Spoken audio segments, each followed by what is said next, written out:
am Anjali Kauser with the Cupertino Chamber of Commerce, and I would like to welcome you to our Silicon Valley Mayors Forum. This forum is a collaborative effort made possible by the Cupertino Chamber of Commerce, the Silicon Valley Central Chamber of Commerce, and the Sunnyvale Chamber of Commerce. As all of us cautiously look towards economic recovery, the work of our organizations and others like us will be increasingly important. Today, we are joined by the Mayor of Cupertino, Steven Scharf, Mayor of Santa Clara, Lisa Gillmor, and the Mayor of Sunnyvale, Larry Klein. Our moderator for the day is Russ Hancock, CEO of the joint ventures Silicon Valley. Let's get down to business, and Russ, over to you.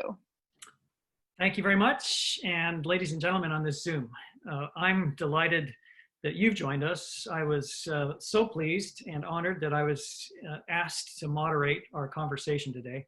And I think it's wonderful that three mayors are joining us and that they're willing to talk candidly about their cities and the extraordinary set of circumstances that is facing them and facing all of us. So thank you. Thanks to all. Thanks to everybody for joining in the spirit of community today. I thought it would be really fun and interesting if we just started with an opening statement from each of the three mayors. And the idea is that each mayor will just tell us about the state of things in their city as of right now, as of 11:02 a.m. on this Thursday morning. We're, of course, dealing with a health crisis, an economic crisis, and now also all of the social tensions around the tragedy surrounding the racially charged incident. So there's lots to talk about. We're going to go in random order. I will just pick a mayor randomly. And let me also tell all of you who are listening that we're putting the mayors on the spot. These are not prepared statements that you're hearing from. We're just going to ask them to speak extemporaneously. And Mayor Klein, why don't we start with you? How are things in Sunnyvale? Things are great in Sunnyvale. And that's what all the mayors will probably say. But, from our standpoint, I've been working, to help out residents, help out businesses as much as possible. Over the last 3 months, it's amazing that we've already passed, 3 months of sheltering in place. And from a Sunnyvale standpoint, the mayor has some flexibility of making sure what gets on our agendas. And so we've extended kind of the eviction moratorium that the county put in place. We've done things, from donating, and we'll probably talk about that more, to our community service organization, as well as trying to make sure our businesses are doing well. And then as president, so besides being mayor for Sunnyvale, I'm also president of the Cities Association of Santa Clara County, and advocating for all of our cities to make sure that we find a way to move forward from either testing and tracing or recovery standpoint has been, taking a lot of my time. And then finally, from the racial tension, from a response to what's been happening around the nation and around the Bay Area. We actually have a protest in Sunnyvale tomorrow night, and preparing for that, making sure that our residents, understand what our police force does, and also, the commitment to have an open dialogue with our residents on how we change what those policies are within our department. Mayor Klein, are you implementing a curfew in Sunnyvale? No, we did not do it. We did not implement a curfew. I've had, discussions with the city manager, and it just didn't seem the right thing to do. Mm-hmm. Great. I'm going to catch you completely off guard. You're not prepared for this, I know, but I'm also wondering if you'll say something personally. When you took this job, when you were sworn in as mayor, I'm sure you did not see a health crisis and an economic crisis and a racial crisis happening simultaneously on your watch. So personally, what has that been like for you? So it's been a little overwhelming at times. A year ago, when you sign up to be on city council, you do it because you love your city. And as much as, some people see it as a stepping stone to other office, the majority of the people that are on city council, this is as far as they'll ever go in political office. And, so I joined about 4 years ago, wanting to do more for my city. I never thought 3.5 years later that I would be mayor. So I was chosen as mayor in January of 2019. Last year we had a hate crime incident, and so it was dealing with the community tension and the issues of having a hate crime in your city, and trying to make sure that people feel safe. And the last 3 months, as far as COVID, it's just been extraordinary as far as the trying to build community while people shelter in place, making sure that everyone has what they need as far as food, as far as supplies, as far as medication, changing, pivoting, what happens at the city standpoint was never what I expected, taking on the mayor role, but outreach in the community and having a strong communication with so many residents has only made that more useful and been easier to deal with the hundreds of emails that I'm now receiving from around the nation of how Sunnyvale should change its policing policy. So, sure. So yeah, it is a very interesting time from that standpoint. He said with understatement. Huh? Let's go to the great city of Santa Clara. We have with us Mayor Gillmor. Please, your opening statement. Thank you. If I can figure out, here in Santa Clara, we're the center of what's possible, and I need to figure out how to work my computer. So you are highly adept. You're doing just fine. Thank you so much for inviting me to speak today. I'm really excited to be here, especially in the presence of Mayor Klein and Mayor Scharf, our beloved cities, surrounding us in Santa Clara. So there's a lot going on, and I have to say it's challenging. I wake up in the morning and never know what I'm going to encounter during the day, whether everything that's going on in the world around us. And so we've had to learn how to adapt in the city of Santa Clara. Prior to the pandemic, we're a bustling city, lots of development, lots of business, lots of things going on, battling housing issues, traffic, all those kinds of things.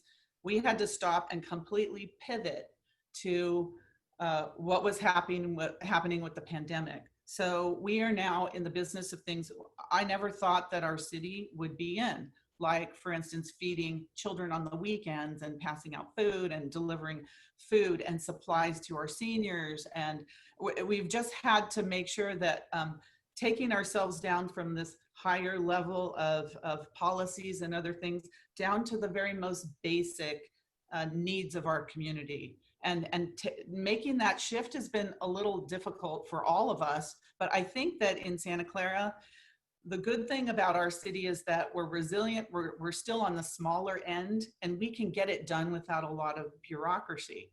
And I think that's the difference between us and the larger cities like San Jose and others that that not only have the number of people, a lot more than we have, but we're able to pivot successfully. Going forward, we're going to have a lot of challenges. We had a council meeting this morning to talk about the racial issues and the changes we need to make in our police department and the discussions we have to have. They're uncomfortable. It's at a time that it's unprecedented for not only the pandemic. Our city manager described it as two viruses now in our community: the pandemic and then what's happening in the world. As a mayor and as a mother, my children they're angry. They want to help. It's a completely different world. So I think that as mayors and as leaders in the community, we are the ones that our constituents see. We're the ones they can see and touch and call and talk to. We're at the ground level on the front lines here, and I think they expect a lot out of us. And we've had to respond to whatever those needs are. I know Mayor Klein goes to restaurants and does, whatever he can there. I'm passing out masks every weekend for different districts in our city. We're doing whatever we can. And considering that most of us are part-time, these are part-time jobs for us. We don't have huge staffs like some of the other big cities, right. Keep that in mind, but we are really, in Santa Clara, we're adapting to whatever needs to happen very fluidly. So two different worlds, pre-COVID now, and then the next world that's coming is how are we going to adapt to businesses reopening, and how are we going to keep our budgets and other things that are, on all of our minds right now. So be real with us for a minute. Yes. Is it frightening? Do you find yourself scared? Where do you get the wherewithal to hold up under these incredible demands that are now placed upon you? I think that every morning when, we get the reports of whether it's the health issues or the police activity or, the protests, whatever is happening in our city, I wake up in the morning and think, if I'm not strong and to be able to, provide a leadership for my community, then why am I even here? So you have to really dig deep and find some inner strength to go out and say, okay, the world's not caving in. We're not all falling apart, that there is optimism and hope. I think if you don't give hope to your residents, all is lost. There has to be some hope there. And I think those are our jobs, whether mayor, council members, or anyone in a leadership position on a local level. We have to provide some hope. Thank you, Mayor. Before we go over to Mayor Scharf, I want to say to our listeners and participants that the whole point of this is for you to be asking questions, and you will shortly have that opportunity. So be thinking of them. You can post them on the Q&A function, and we will immediately start working them in, and we're looking forward to this being a full-blown dialogue. Now, ladies and gentlemen, Steven Scharf is the mayor of Cupertino. And Mayor Scharf, we're delighted you're with us. We're very anxious to hear your own point of view and how things are in Cupertino as of 11:12 this morning. Okay, thank you for inviting me. As everyone knows, Cupertino, we call ourselves the brain of Silicon Valley. Sunnyvale got the heart, which we wanted, but the brain is fine for all of us as well. We've been coping well with the COVID-19 pandemic. We were the first city in Santa Clara County to implement face covering requirement. We were following the examples of 7 other Bay Area counties, unfortunately not our own. I know since then, Palo Alto, Milpitas, and San Jose have also implemented face covering requirements. Financially, we were in good shape prior to the pandemic in terms of our reserves and our pension funding. We did not have to make any drastic cuts, although we did furlough our part-time employees that are mainly in the Parks and Rec department, since there are no classes or summer camps that will be scheduled. But we did not lay off any of our full-time staff, and everyone is now working either remotely or, in the case of Public Works, in person. We've been able to provide significant rental assistance to our low-income renters via grants from the city to West Valley Community Services, as well as zero interest and low interest loans through other financial institutions, including credit unions and another online source that does this kind of thing. We deferred most or many of our 20 to 21 capital improvement projects to conserve money. We depend heavily on business-to-business sales tax revenue and transient occupancy taxes, and of course that revenue is going to be greatly reduced for the foreseeable future. We are working to reopen to the extent allowed by the state and county. I know that in all cities, people are getting antsy to get out. We've reopened our tennis courts and golf courses under the restrictions imposed by the county.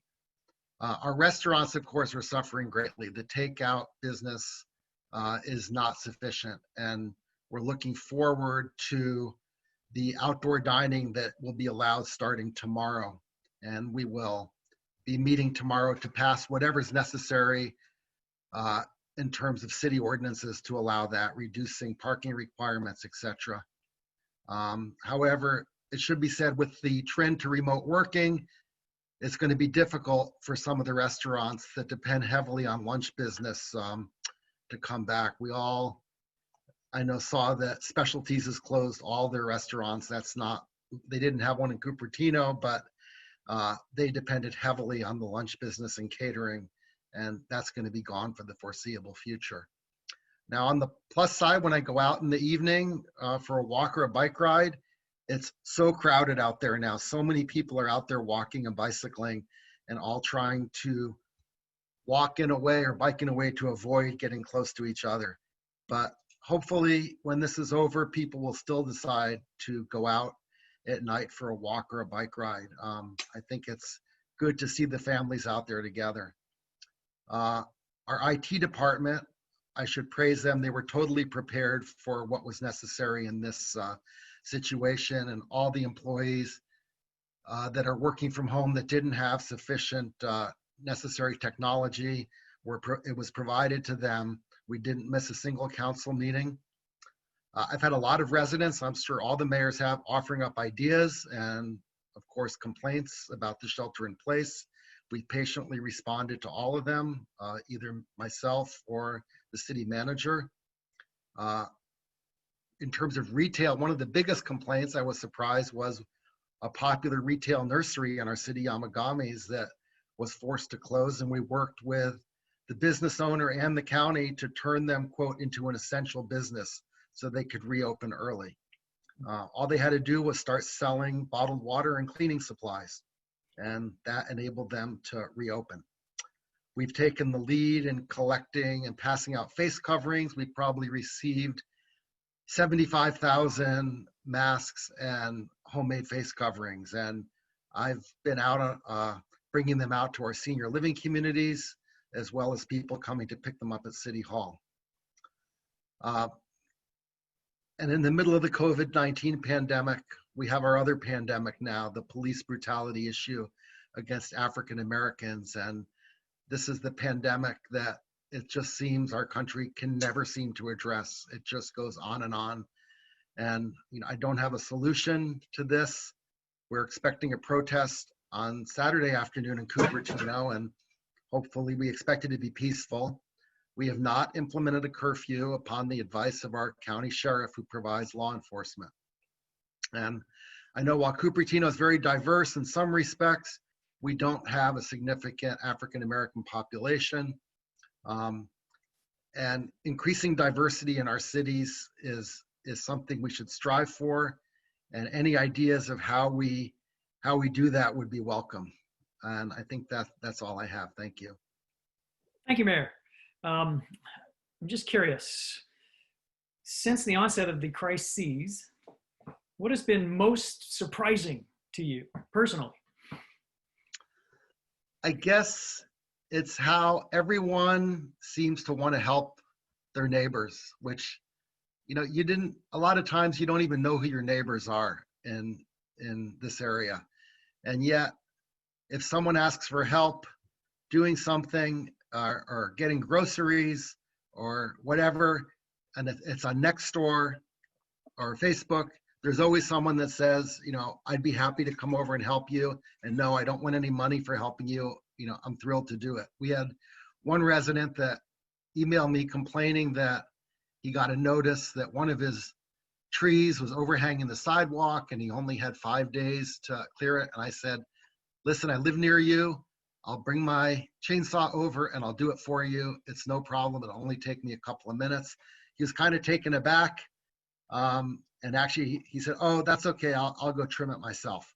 But I think the reaching out of neighbors to be helping neighbors is something that I've been thrilled to see, and I hope can continue once this whole pandemic is over. I hope we don't go back to the time where you didn't even know your neighbor's name. I used to know more of my neighbor's dogs' names than the actual neighbors' names.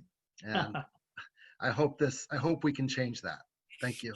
Wonderful, thanks. Questions are pouring in.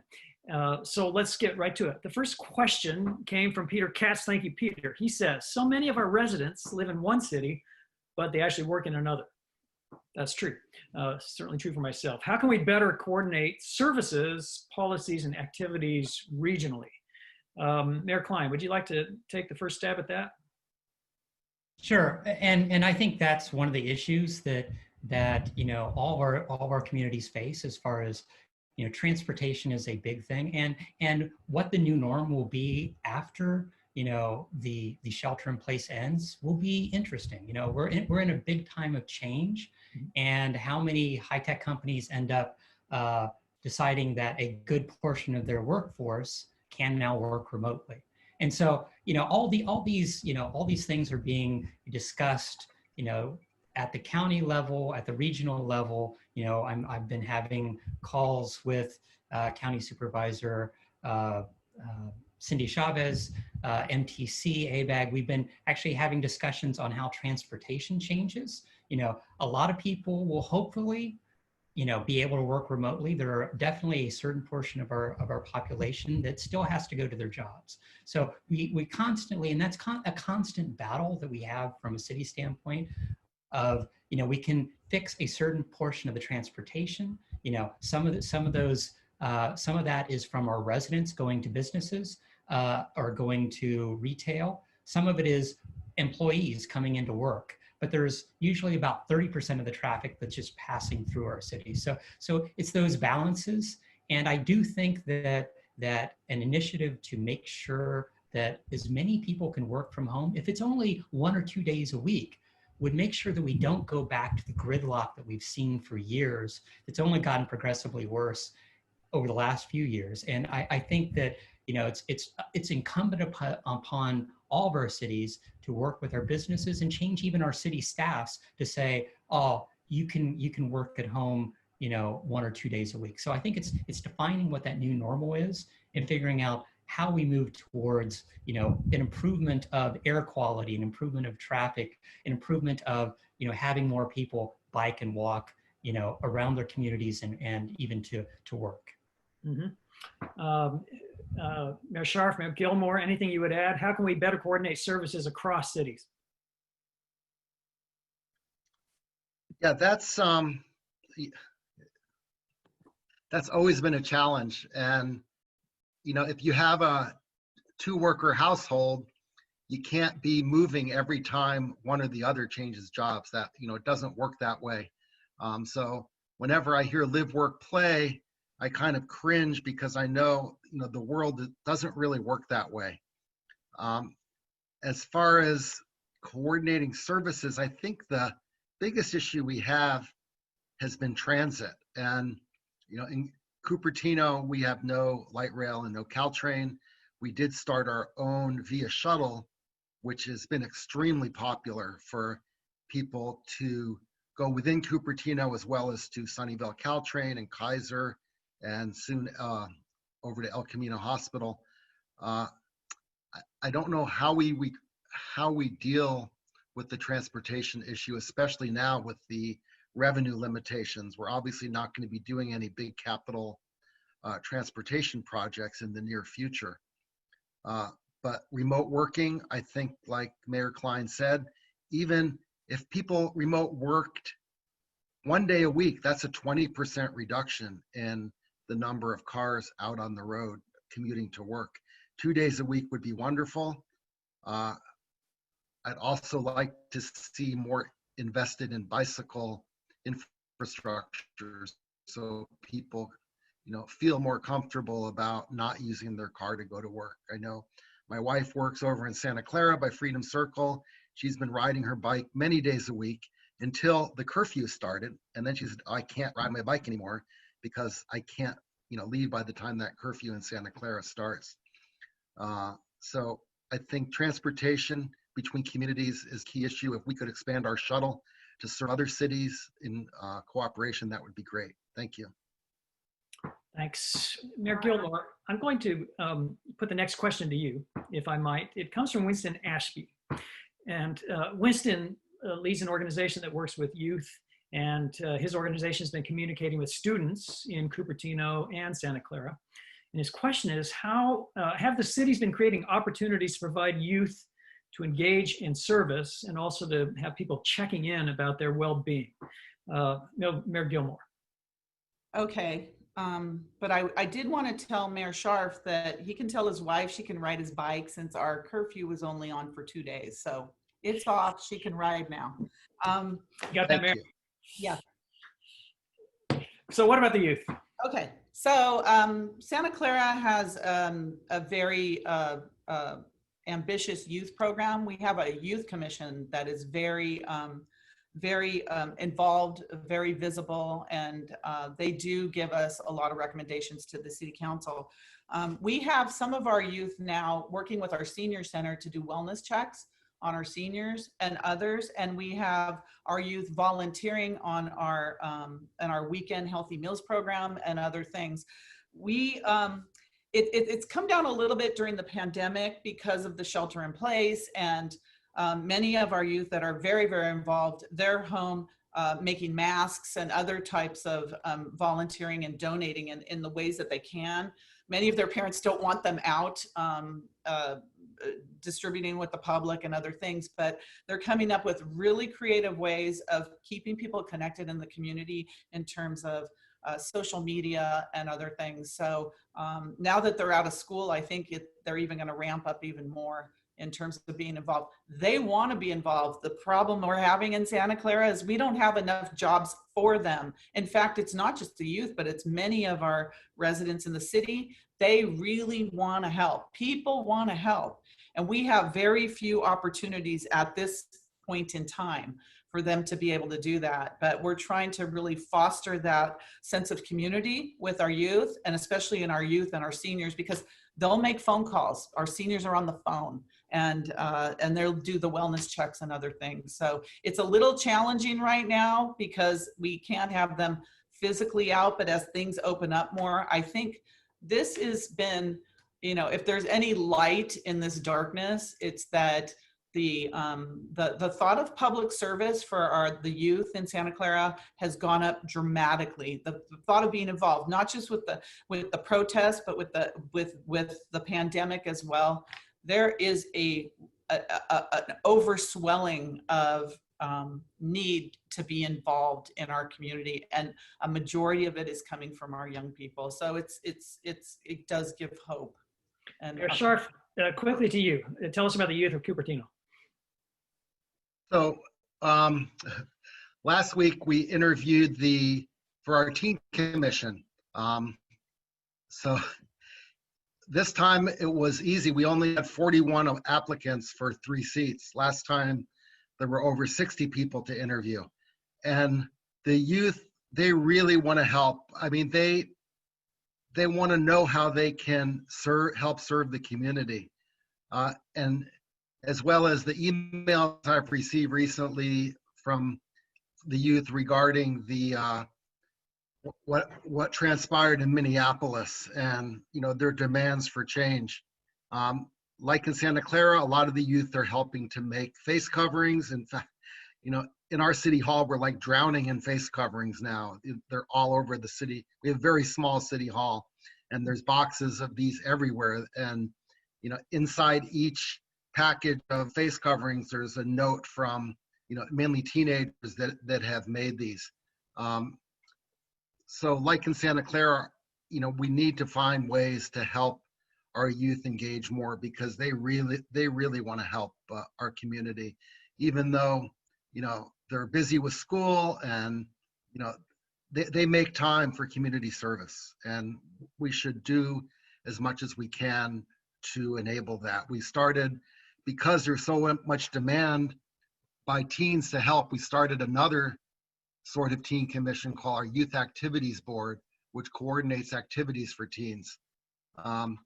So, it's up to us as the mayors and city council members to ensure that we can find ways to allow our teens and young people to help our cities. Thank you. Very good, thanks. And Winston, who posed the question, is anxious to connect with you, Mayor Scharf, and I'll leave it for the two of you to do that. I'm going to pose the next question to Mayor Klein. We'll start with you, Mayor Klein, and it's a straightforward question. What types of renter assistance programs are you offering in Sunnyvale? Sure, I'd be happy to talk about that. The first night of the shelter in place, our council met, and at that point set aside $250,000 to Sunnyvale Community Services. Sunnyvale Community Services is in its 50th year of helping residents here in Sunnyvale. And so they do a wide variety of things, from food to utility assistance, rent assistance, backpack to school. But that first night of shelter in place, council approved $250,000. And since then, we've done a large portion of the CDBG money, so another about $700,000, just to help just to help residents here in our city. So that's what we're doing from rental assistance. And then when we didn't think that the county measure as far as eviction moratorium went far enough, we also put in place a moratorium on evictions for people in the mobile home community, as well as extending the payback period at the end of the shelter in place from 120 days, which the county did, to 180 days. So residents have 6 months to pay back their rent at the end of the shelter in place, the termination of that. So, those are some of the things that we're doing. From a program standpoint, we rely heavily on our service agency, which a lot of the high-tech companies have also contributed to basically add additional help and additional assistance to our residents. Mayor Gillmor, what about your city in terms of renters assistance? Sorry about that. Yeah, so we use our CDBG funds and our housing department to help with those who need financial assistance and those who need housing. So we have a phenomenal housing director, Jonathan Beach, and he does work with anyone who is needing of a home or a shelter. And also he manages our CDBG money. We got a big chunk of money from the government, the federal government, to amplify our rental assistance program in Santa Clara.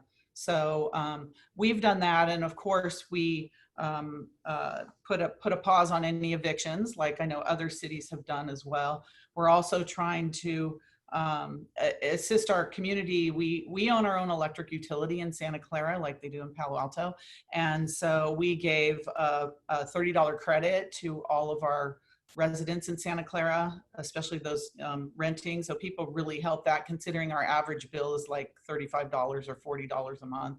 So we're trying everything we can to make sure that our residents don't end up homeless, and but mainly through our housing department and our CDBG funds. That's what we're doing. Great, thanks.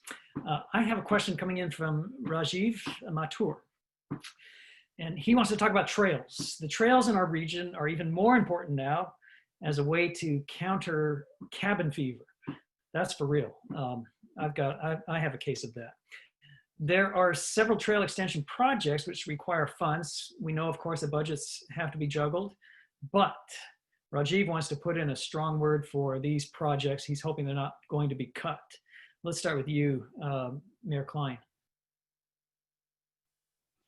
Absolutely, and I've been a big advocate for the trails in our region. I pushed, so I was part of the Four Cities Stevens Creek Trail Extension Citizens Committee approximately 7 or 8 years ago. And one of the things as mayor is being able to advocate for trails and the need for trails. I was working with Mountain View, which is the lead agency on the next extension of the Stevens Creek Trail going south, which it's a mixture of land between Sunnyvale, Mountain View, as well as the Water District. And was able to finally get them to commit staff and money to $600,000 for that, so that then Sunnyvale could immediately match that.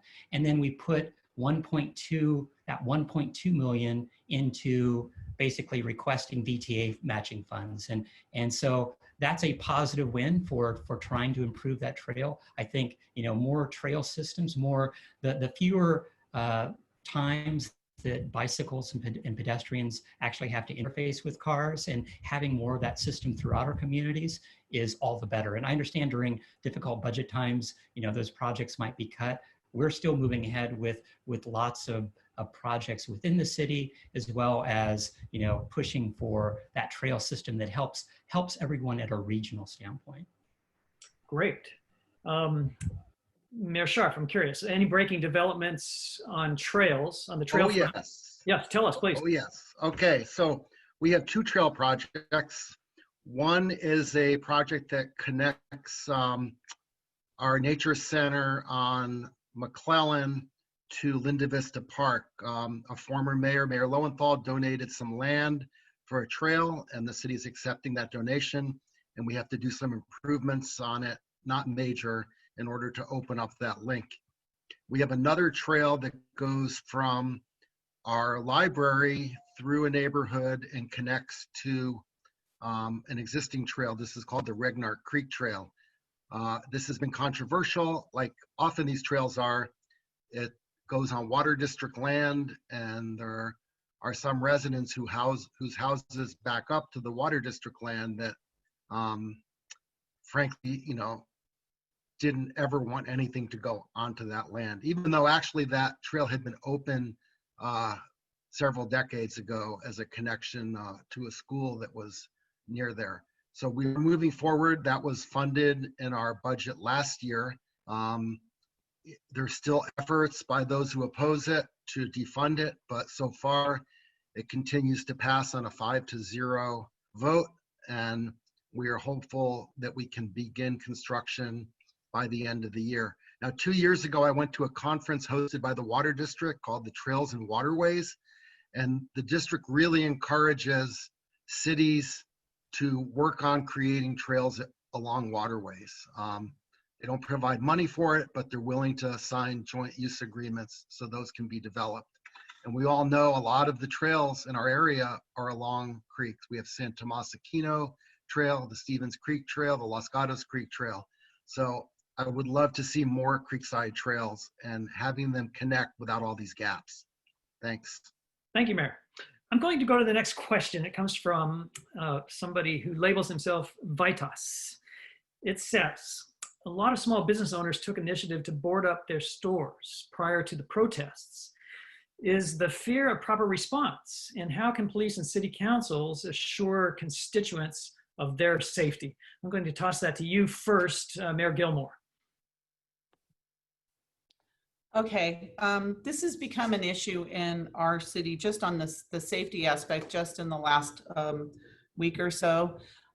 We did have to in Santa Clara because we had some very credible threats to our businesses on Stevens Creek Boulevard and Winchester Boulevard in the city. So we, our police department city manager issued the curfew just to make sure our small businesses could be protected. And we did have a couple of businesses hit, but because Santa Clara and San Jose share Valley Fair Mall, we were assisting the city of San Jose in what happened. And we were very fortunate. There wasn't a lot of issues with the mall areas, but we did get hit on some of our small businesses on Stevens Creek and also on El Camino in Santa Clara. I feel like we took the curfew off and that our police department would be able to handle any of the issues from here on out. So boarding the businesses, I don't think is necessary at this point. There's so many protests and the majority of them are peaceful protests. So I just don't see that is going to be an issue. But one issue that has come up with our small businesses is, first of all, they're suffering very, very badly in this area. And all of us in all of our cities, our small businesses are the heart and soul of our community. And when our businesses are suffering from the pandemic, first of all, and then now adding this on, and I'll give you an example. We have a business on Stevens Creek Boulevard. It's a small family-owned business, and they've been taking painstakingly, important measures to make sure that all of their employees and their customers are safe with their food distribution and everything else. Well, now because they have a majority of their employees that are young, and most of them have been protesting, so they're out. And so when they come back now, they have not been social distancing, and now they're all worried about putting others at risk possibly for COVID-19. So now they're hit with the issues of, do we quarantine those the employees that have been protesting? Do we let them come in even though we know some people are working or of compromised immune systems and other things? So our small businesses are, the things that they're facing now that are just piling onto them is pretty incredible. And I know Santa Clara, we started a small business assistance program. We're up to 150 businesses that we've given grants to, just outright money grants to. And I know Sunnyvale's doing it, and I think Cupertino's talking about it too. we're trying to do whatever we can to help them, because out of every business out there, it's our small businesses that if they don't survive, our communities are going to have a difficult time surviving. They're so that important to us. So whether it's the protection or whether it's financial assistance or, keeping their employees safe so that they're able to work, all of those things are, I think, on the forefront of our minds here in Santa Clara. Thank you. Thanks for that. I'm going to go to a question that came in from Mary Lynn Bernard. And she asks, many residents of our communities have written to council members to reform their police. So the question is, do any of your councils have a citizens oversight committee? And if so, does that include a council member on the panel? Let's start with you, Mayor Klein at Sunnyvale. Sure. Currently, we do not have a citizens oversight committee, and we have a very well-defined complaint process that has worked for many years. That being said, what's really been the response here to all the things that are happening around the U.S. is figuring out how we evaluate whether or not that process is correct.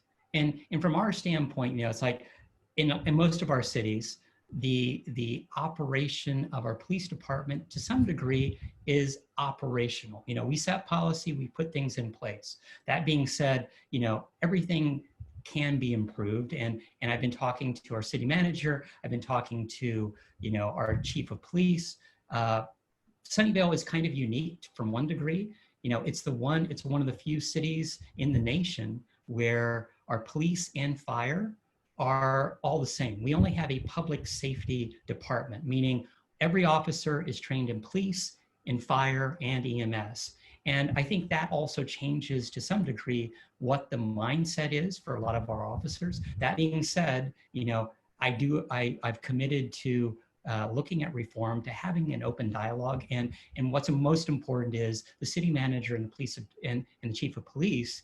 Our chief has also said that they're committed to having an open dialogue, getting community input, and figuring out, are there policies and procedures that ultimately need to change? I want to go to Mayor Scharf and ask you the same question. First of all, asking you if you believe in citizen oversight over the police. So like Saratoga, the questioner is councilpersons in Saratoga, we have our police services through the county sheriff. And this was brought up at our last council meeting about, we really don't have a good understanding of what all the policies and procedures are from the sheriff's department regarding the questions residents have had in the past few days. I keep getting a list of 8 things, 8 questions on things like chokeholds and shooting at moving vehicles. And at our last council meeting, we said, hey, we really need to start something about this. We're a very low crime community in terms of violent crime, a lot of property crime, but not much violent crime. And we haven't had any incidents that we have even thought would require something like this. But now it's been brought to our attention with all the protests, and we are going to move forward, and hopefully in conjunction with Saratoga, who shares our West Valley substation, and just understand where the sheriff's department is coming from, and if we need to start having some kind of oversight. And hopefully it would be between the 2 cities that use the sheriff's department. Maybe we'd involve Los Altos Hills as well, which also contracts out. But it's a very good question, and something, to be honest, we never really thought about much before because it had never been raised. Thank you, Mayor. Mayor Gillmor, I'm going to Could I answer that question, if you don't mind? I would love you to, please. Thank you. Santa Clara is unique. We are the only city in California that elects our police chief. So we have an automatic citizens oversight with our police chief being elected. And we have a new police chief that was just elected in March, and he has to run again in November. So he's coming in at a very interesting time with the pandemic and the other virus, which is, going on here. So with what happened with Mr. Floyd. So we have that, but I was just going to, yesterday, I signed up and signed on to the former President Obama has a pledge for mayors around the country. And I don't know if Mayor Klein and Mayor Scharf have heard about this. If not, we can send information, but from my Brothers Keeper Alliance, it's a pledge that we will do 4 things. One, that our city would review our police use of force policies. That 2, we would engage our communities by including a diverse range of input, experiences, and stories in our review. 3, that we would report our findings of our review to our community and seek feedback. And 4, that we will reform our community's police use of force policies. And I think that getting that input, at least we're starting to take some kind of action and review what we need to review and what the country is really wanting us to do right now. And they're telling us this in so many different ways. So we need to listen. And so I would suggest that my fellow mayors go and look at that, at signing on to that pledge. Thank you. Let's see, Mayor Klein, I'll address this question to you just randomly. It comes from Barbara Williams. It has this plaintive tone. How can we open up our personal care shops? Mine have procured the necessary equipment. This is unfair since we have opened up our farmers markets where people are not social distancing. So Mayor Klein, what do you think? So, I don't know what they're seeing from their farmers markets, but definitely, I see that there is appropriate social distancing. We completely redid how our weekly farmers market Saturday, 9 to 1 is actually being done. We're only using half the streets now, so we're moved everybody to one side. And I think that that's really good. From a services standpoint, I totally understand. My wife has been doing my haircuts, and I think I think we're moving there very quickly now. We're starting to see things open up, but at the end of the day, it's like we do really need to follow the county health order. I'm very impressed with the leadership of Dr. Cody. And from a service industry, there are lots of different things that even at a state level, the governor's been having issues with. And so, I totally understand. That's one of the reasons why we put our, business assistance program in place to help, restaurants that were able to continue, but as well as like the service industry, the nail shops, the hair salons, to try to get some funds. So we're currently doing grants of 5, 10, or 15K, and our grant program is actually been fairly positive. We're still getting a lot of high-tech companies that are contributing to it. So, I understand the concerns, but to me, it's important that we do follow the health orders at the end of the day. Thank you. Basically, the decision whether to open is out of your hands. That's in the hands of the county. Is that a fair characterization? Yeah. That is a fair characterization. We actually did a few things more restrictive in the county, like we closed playgrounds. We saw that was an issue before the county ended up putting that in later. It's like, and it's from a city standpoint, I have this complaint from a lot of residents, please open this up or that up. It's whatever's most restrictive. Is it the state? Is it the county? Or is it your city? And right. And ultimately, from our standpoint, we'd like everything to be open up, but we need to follow health orders. We don't define our own health orders at the end of the day. We're not health experts. As much as I would like to be that, I am not a health expert and I have my opinions, but everybody has opinions on that. We do need to follow what the county health orders are. Thank you. We're running short on time, so I'm now going to conflate a couple of questions. They all have to do with homelessness and the housing issue. For example, Marianne Chauvelin asks if you would describe your plans and ideas on solving the homeless problem, particularly those who are living in RVs and cars. Other questioners, Connie Cunningham, Nicholas Adams, had similar questions. So let me start with you, Mayor Scharf. Talk about the homeless issue and whether you see it worsening as a result of COVID.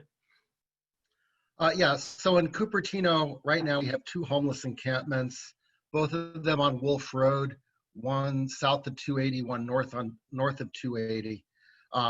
Per the CDC guidelines, we are not doing anything to, no homeless sweeps. We don't do that. It's not advised. We are going to start providing services like porta potties and sinks to one of them. It's been challenging because it's not actually on our land. It's on Caltrans land, the biggest one, but we are going to be able to do that. The big issue is we offer the unhoused residents, and I think someone advised me, stop calling them homeless, call them unhoused residents. I think that was a good suggestion. But we do offer unhoused residents when there's space available in shelters. And, the fact is a lot of times people don't want to move to shelters and they prefer to be camping. That said, I've asked the county about hotel rooms because I know there was money coming from FEMA for hotel rooms. And I was informed that, well, yes, the federal government will fund 75% of the cost of a hotel room, but the qualifications for that is the person needs to be at risk, either have COVID or be at risk for COVID or have health issues. So we have not been able to get, that money to pay for hotel rooms. And I know the same situation is occurring in San Francisco and other areas. Now, long term, we need to find ways of permanent housing. And in Cupertino, I think it was 2 years ago, there was a approval of a SB 35 project at the former Valco Mall that would provide 1,201 below market rate units. They're all for singles and couples. There's none for families, and that's a fallout of the SB 35 law. It's not something the city prefers, but we don't have any choice in that. And hopefully when those 1,200 units are built, that will help relieve some of the problem. But again, those are below market rate units, and it's very competitive to get them, and you have to have income to qualify for those. It's not free housing. So, in terms of adding more shelters, I would not be opposed if we could have a shelter in our city, if we could find, some land for that or a building. Right now, we're served by the shelter in Sunnyvale, which, our unhoused residents, are free to go to. That said, there's also a case in Los Angeles where a judge said you cannot have unhoused residents on a freeway on-ramp, which is the case of one of ours in Sunnyvale, saying it's not safe for them to be there because of the pollution and the physical danger from the cars. But right now, that was the case in LA. It hasn't affected anything we do in Cupertino. I get a lot of complaints from residents about those encampments, and I tell them the same thing. It's like, we're following the CDC guidance, and we are not doing anything to remove those unhoused residents from those encampments until the shelter in place is over. But, obviously they can't remain there forever. And once this is over, new accommodations will have to be found for the people living there. Thank you. Thank you, Mayor. Mayor Klein, I'm going to go to you next. And actually, this will have to be our last question. And so we'll hear from you, Mayor Klein, and then we'll hear from you, Mayor Gillmor. It's the same subject, but Mayor Klein, your thoughts on the unhoused residents of your city. And then I'm going to add in another comment from Milo Traus, who asks if the mayors see housing and transportation as racial justice policy. Do you recognize the link between zoning restrictions and racial exclusion? What do you have to say about that, Mayor Klein? Sure. So let me first talk about the unhoused and what the shelter is in Sunnyvale. And it's not a drop-in cold weather shelter. One of the things, like when I got on council, was I pushed to make sure that the shelter, which was in Sunnyvale, and it's slightly different because it's only referral. It's the transitionary housing zone. But I talked to the county supervisors and ultimately got them to sponsor, and now it is a year-round shelter, but it's all through recommendations from the different service agencies around the county. And it's also, so it's more important that once you're placed at the shelter, and we have tons of families there. We currently have about 20 kids, but it's 125 beds that's now been expanded to 175 beds year round.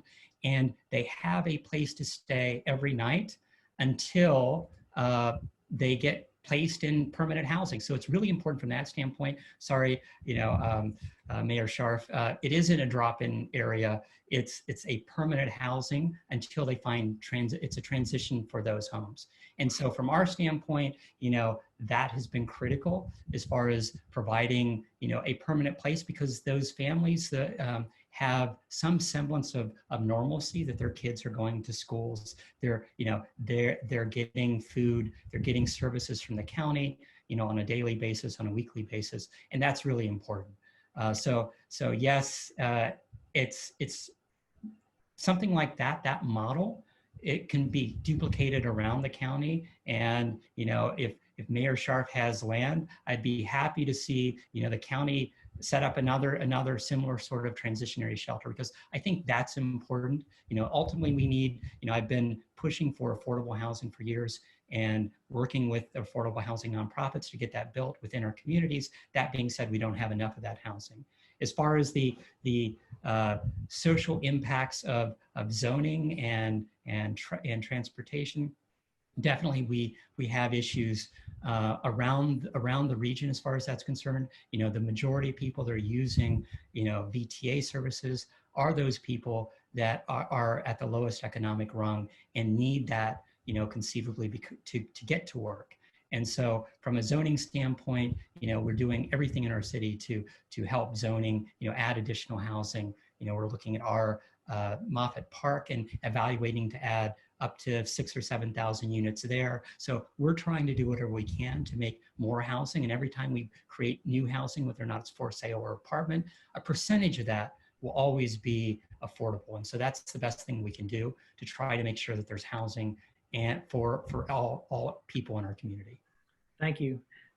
We are completely out of time. So Mayor Gillmor, you get the last word. You're our final respondent. Anything that you want to add in 30 seconds or less about your unhoused residents? Well, we work with the Salvation Army very closely, and they said to me, that one of the lieutenants last week said, Santa Clara has a large home unhoused population, but they hide themselves very well. And I think that what we've noticed during this pandemic, that they're coming out of hiding, which has allowed us to help clothe them, help feed them, and to identify their specific needs in our community. We have St. Justin's Ministry in the center of our town that provides a lot of service for our unhoused.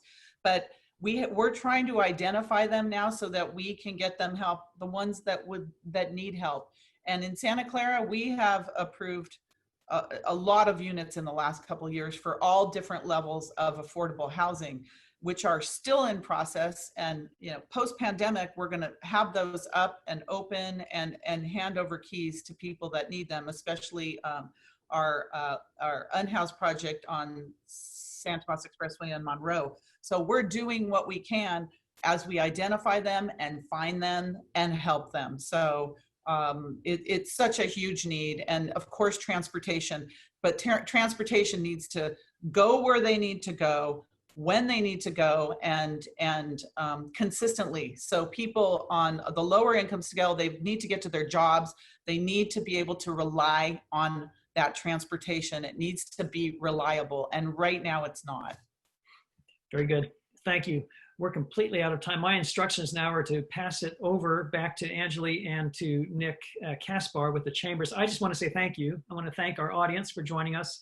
And I want to thank our three mayors for speaking candidly and vulnerably, and for answering a call to public service. Over to you, Nick. Thank you. And I also want to extend a thank you to the three mayors for joining us, and you, Dr. Russel Hancock, for joining us. I know it's a crazy time right now with several different really big crises going on. So thank you for taking the time to do that. And thank you for everyone for joining us and really getting some good information. It's obviously crazy right now, and we're going to get through this. And the more that we could work together as cities, the better information we have, the more we'll be able to address this. So thank you, everyone. And with that, we could go ahead and wrap it up.